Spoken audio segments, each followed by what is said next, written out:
শুভ সকাল বন্ধুরা, নতুন আরও একটি ব্লগে সবাইকে ওয়েলকাম করছি। আর আজকের ব্লগটা একদম রৌদ্রোজ্জ্বল সকাল থেকে শুরু করে দিয়েছি।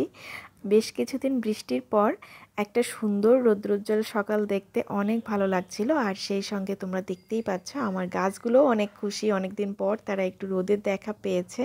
তো বেশ কিছুদিন বৃষ্টির কারণে আশপাশটা একদম স্যাঁতসেঁতে ছিল। তো যাই হোক, রোদে কিন্তু সেই স্যাঁতসেঁতে গন্ধ বা স্যাঁতসেঁতে ভাবটা আর থাকবে না। আর বিশেষ করে জামা কাপড় দিয়েও কেমন একটা গন্ধ লাগে। তো এখন জামা কাপড়গুলো একটু ছাদে মেলবো।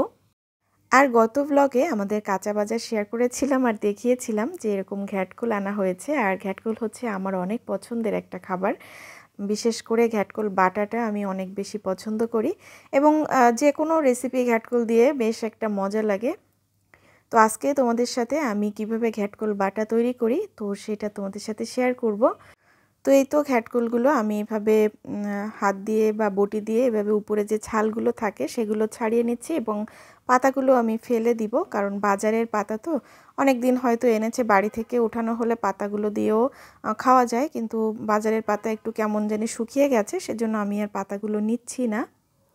আর এভাবে মানে ঘ্যাটকোল বা যে কোনো কচু জাতীয় জিনিস আমি যখন কাটি তখন হচ্ছে হাতে একটু গ্লাভস পরে নিই, না হলে দেখা যায় যে প্রচুর চুলকায়, হাত চুলকায় আমার প্রত্যেকটা, মানে যে কোনো কচু আমি ধরলেই আর কি হাত চুলকাবেই। তো তোমাদের যাদের এই প্রবলেম আছে তারা এরকম গ্লাভস পরে কাটাকুটি করতে পারো, এতে করে কষ্ট হবে না, আরামই লাগবে। তো তারপরে আমি এই যে প্রত্যেকটা উপকরণ এভাবে ভাজি করে নিয়েছি। এখানে শুকনা মরিচ, তারপর পেঁয়াজ, রসুন, ধনিয়া পাতা আর তার সঙ্গে ঘ্যাটকোল।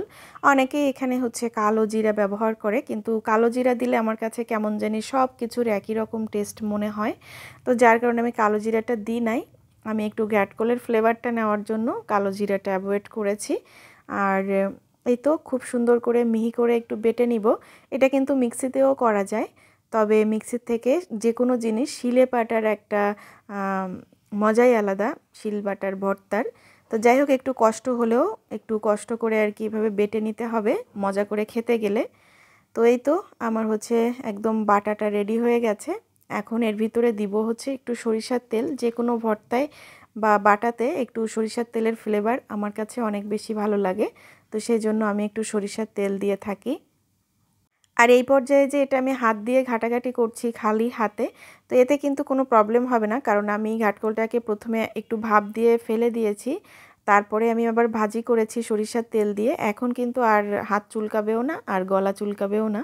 তো এই তো সরিষার তেল দিয়ে আমি এটা হচ্ছে মিক্স করে নিলাম। আর এটা খেতে যে কি পরিমাণে স্বাদ সেটা আর আসলে বলে বোঝানো যাবে না। তো তোমরা কেউ এইভাবে খাও কিনা আমাকে অবশ্যই কমেন্ট করে জানাবে। তো এই তো একটা রেসিপি হয়ে গেল। আর বাকি রান্না করব হচ্ছে চিংড়ি মাছ। আর এই তো চিংড়ি মাছ নিয়েছি, এখানে নারিকেলের দুধ নিয়েছি, এটা গরম মশলা বাটা, আর এটাতে আছে আদা, জিরে, পেঁয়াজ, রসুন, লঙ্কা। তো হচ্ছে সব কিছু বাটাবাটি করে নিয়েছি। এখন চিংড়ি মাছটা রান্না করব। আর এদিকে হচ্ছে লাউয়ের একটা সবজি হচ্ছে, লাউ আর আলু বড়ি দিয়ে।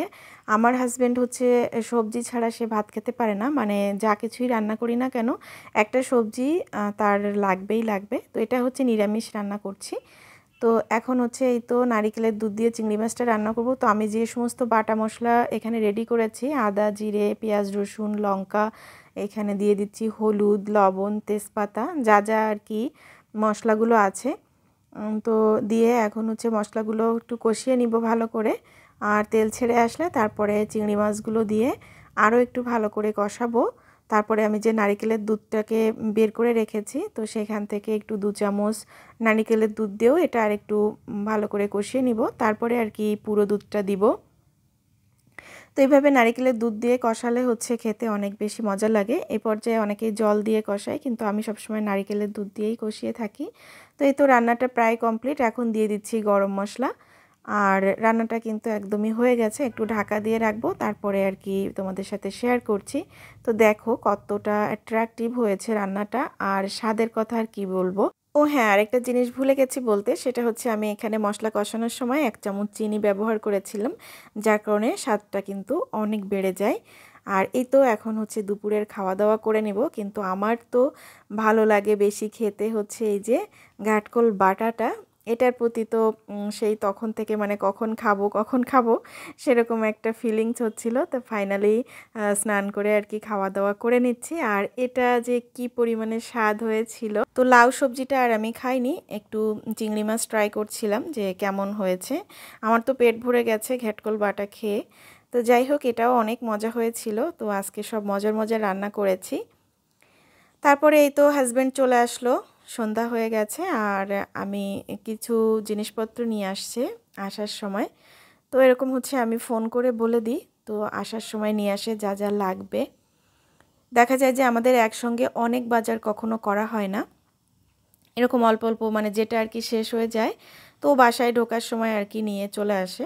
তো এখানে হচ্ছে আমার নুডলস শেষ হয়ে গিয়েছিল, তারপরে হচ্ছে ডিম শেষ হয়ে গিয়েছিল, মুগ ডাল শেষ হয়ে গিয়েছিল। তো যে যে জিনিসগুলো শেষ হয়ে গিয়েছিল তো আমি আর কি সেগুলো ওকে আনতে বলেছি, তো এনেছে। আর একসঙ্গে অনেক বাজার করে বাসায় তুলতেও অনেক কষ্ট হয়। আমার বাসাতে হচ্ছে লিফট নাই, তো 6 তলাতে থাকি আমি। আর বাসাটা চেঞ্জ করব, কিন্তু আসলে মনের মতো পাচ্ছি না। আমি হয়তো অনেক ব্লগেই বলেছি বাসা চেঞ্জ করব, কিন্তু আসলে সত্যি বলতে কি যে বাসা মনের মতো পাচ্ছি না। আর বারবার চেঞ্জ করাও যায় না, যে মাল জিনিসপত্র আছে এগুলো চেঞ্জ করতে গেলে না অনেক ক্ষতি হয়। তো যার কারণে একটা মনের মতো বাসা না পাওয়া পর্যন্ত আর এটা পাল্টাতে পারছি না। তো এই তো এখানে হচ্ছে এগুলো নিয়ে এসেছে, আর তার সঙ্গে আম এনেছে। তো 2 ধরনের আম এনেছে, একটা হচ্ছে ফজলি আম আর একটা নিয়ে এসেছে হাড়ি ভাঙা। তো এই তো ফজলি আম এনেছে 3টা। এটা হচ্ছে এই মাঝখানেরটা অনেক বড় আম। তো এটা ফজলি, আর এই যে প্যাকেটে এটা ছিল আর কি হাড়ি ভাঙা। তো 2টা আমই হচ্ছে অনেক মিষ্টি ছিল। আর হাড়িভাঙার কথা তো এটা তো আমরা সবাই জানি কি পরিমাণে মিষ্টি, তো ফজলিটাও অনেক মিষ্টি হয়েছিল। তো আজকের ব্লগটা এ পর্যন্ত শেষ করছি, টাটা।